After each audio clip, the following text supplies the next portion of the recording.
Nous allons à présent parler du projet de nouvelle constitution, nous l'annoncions tantôt, avec la gratuité de l'enseignement jusqu'à l'université. Alors, ça peut paraître un peu anodin pour certains, mais il faut rappeler que le sens même et la portée de cette innovation se trouve au niveau de l'enseignement post-universitaire. Justement, parce qu'il faut dire quand même que, on ne cessera pas de le dire, la question de l'originalité, à travers notamment des grandes actions dans ce projet de nouvelle constitution, fait référence également à la rectification d'un certain nombre d'états dans la société guinéenne auxquels on était confronté, parce que le président de la République, il a dit, il veut d'une constitution qui soit le reflet des préoccupations de la Guinée. Ouais. Donc du coup, dans ce processus-là, je pense que cette grande innovation de la nouvelle constitution vient quand même apporter un certain nombre notamment de rectifications par rapport également à un existant. Alors, la gratuité de l'enseignement supérieur jusqu'à l'université dans les institutions d'enseignement supérieur public, il faut dire quand même que elle vise également à garantir l'égalité des chances dans l'accès à l'éducation en tant que modalité de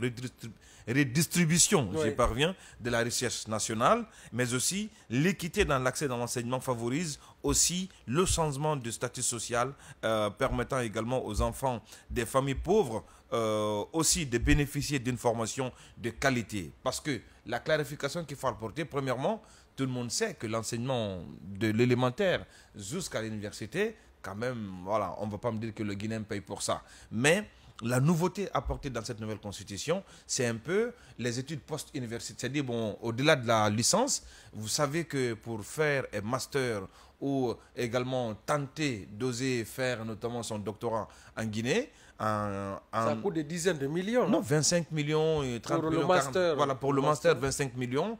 Pour le doctorat, ça, on n'en parle pas. Donc, aujourd'hui, le constat est qu'on a d'imminents étudiants très intelligents qui sont parfois premiers de la première jusqu'à l'université, mais à cause de la situation financière de leur famille, ils finissent au niveau de la licence, ils n'ont pas la possibilité de poursuivre notamment des études supérieures, le master et le doctorat, par faute de moyens. Certains, pour tenter de réussir notamment cette opération, sont obligés de vendre parfois le lopin de terre qui appartient à la famille, ou notamment c'est la maman qui va vendre ses bijoux. Donc quand même c'est un risque énorme que certaines familles prennent sur eux pour investir notamment dans le cadre de la formation de l'élève au niveau post, notamment universitaire. Alors que certains même, ils ne tentent pas l'opération parce que tout simplement, les moyens n'existent pas. Donc cette fois-ci, dans la nouvelle constitution, désormais, puisque nous sommes déjà dans ce grand, vaste programme de Simandou, et on sait que la Guinée est arrimée sur cette vision, comme on le sait, c'est un pays qui est riche, notamment au niveau des ressources naturelles. des ressources naturelles. Donc, la possibilité pour l'État guinéen de procéder à une redistribution des richesses nationales, on ne peut pas donner de l'argent à chaque famille. Mais désormais, l'État a trouvé un canal le plus approprié pour redistribuer les ressources nationales à travers le financement des études post-universitaires, notamment de tous les étudiants guinéens, sans tenir compte de leur classification sociale ni de sexe. L'avantage, c'est quoi? C'est que désormais, mais ça aussi, il y a un critère, c'est que l'enfant qui est intelligent, parce que la majorité, vous allez voir dans les classes, ce sont les plus intelligents, les premiers en général ne viennent pas des familles aisées. Donc du coup, désormais, les étudiants guinéens ont les plus brillants et qui n'ont pas de moyens ont la possibilité de poursuivre désormais leur formation post-universitaire, à savoir un master et un doctorat qui sera financé par l'État, mais sauf que une loi viendra pour réglementer tout ça, pour dire quel type de moyens il faut avoir pour que l'État puisse financer votre formation en master. Donc pour moi, c'est la meilleure façon de faire profiter tous les Guinéens également en ces ressources-là, parce que c'est mieux comme ça que de faire des transferts monétaires à chaque famille. Quand on investit dans les ressources humaines, je pense que c'est le plus sûr moyen de permettre à la Guinée de se reconstruire et pourquoi pas d'envisager un développement radieux pour l'avenir. Oui, Bella Kamano, Nelson Mandela le disait, que l'éducation c'est la plus puissante arme pour pouvoir naturellement asseoir une société égalitaire et prospère.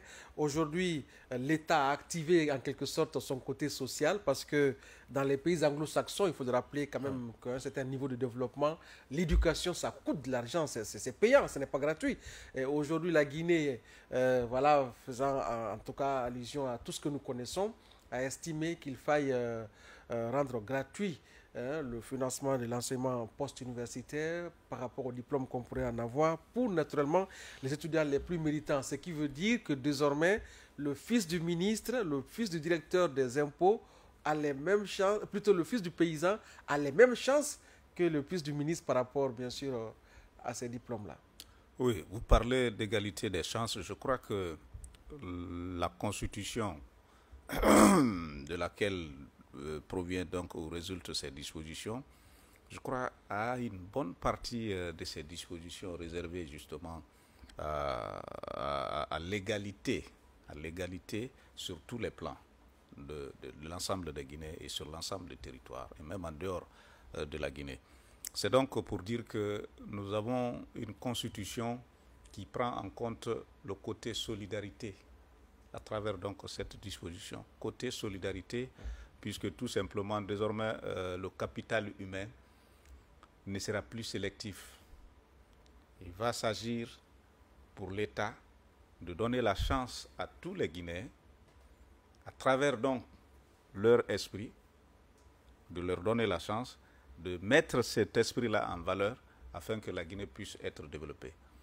C'est de ça qu'il s'agit concrètement. Lorsque je parle de capital humain, je l'ai très souvent dit ici et sur ce plateau d'ailleurs, que le principal artisan du développement, c'est l'homme. Ouais. Si un pays réussit à investir sur l'homme, c'est qu'il aura réussi à se développer et à cultiver la prospérité pour ses populations. Je crois que c'est dans cette logique que nous nous inscrivons à travers cette disposition.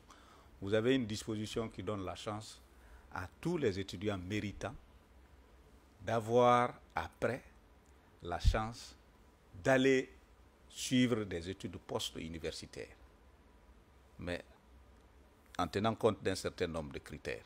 Et ces critères n'épargnent personne, que vous soyez le fils d'un homme riche ou que vous soyez le fils d'un homme pauvre.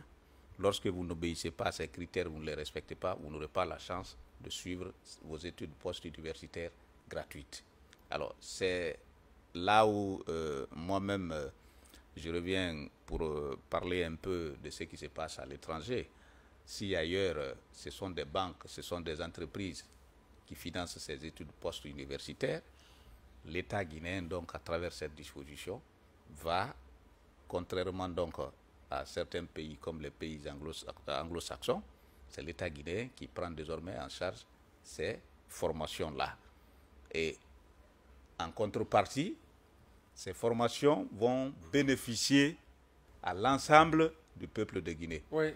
Puisque, je l'ai dit tantôt, un homme bien formé, c'est lui qui est à l'origine de la croissance économique. Un homme bien formé, c'est lui qui est à l'origine de la promotion culturelle, de la promotion du sport, c'est lui qui est à l'origine de la promotion au niveau social, etc., etc.